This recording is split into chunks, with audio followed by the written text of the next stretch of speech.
Police Captain Michelle Sabino sinibak sa pwesto bilang spokesperson ng Philippine National Police Anti-Cybercrime Group bunsod ng pakikipagkulob nito sa vlogger na si Rendon Labrador.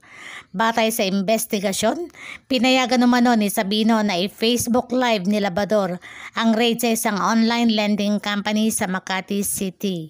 Ayon kay Anti-Cybercrime Group Director Police General Sydney Hernia, napansamantalang inilipat si Sabino at naghahanap na sila ng papalit sa pwesto nito.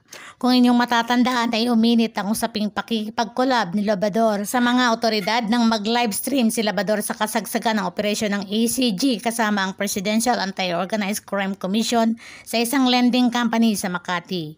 Maraming standard operation procedures ang hindi nasunod sa nasabing raid dahil sa ginawang pagbibidyo sa mga mukha ng mga empleyado ng kumpanya na mahigpit na ipinagbabawal ng PNP. Nauna nang ipinahayag ni PNP General Benjamin Acorda Jr. na kailangang maging maingat ang pulisya sa tuwing magkakasa sila ng operasyon at may sinusunod namang panuntunan para sa mga miyembro ng media na kasama rito. Nagpahayag din ng pagkadismaya si Presidential Anti-Organized Crime Commission or PAOCO Undersecretary na si Gilbert Cruz sa ginawa ni Sabino at Labrador dahil nalabag nito ang karapatan ng mga sangkot sa operasyon salig sa Data Privacy Act. Ay naku, Rendon Labrador, imbes makatulong ka, nakapagpagulo ka pa. Ano ba talaga ang tunay mong agenda?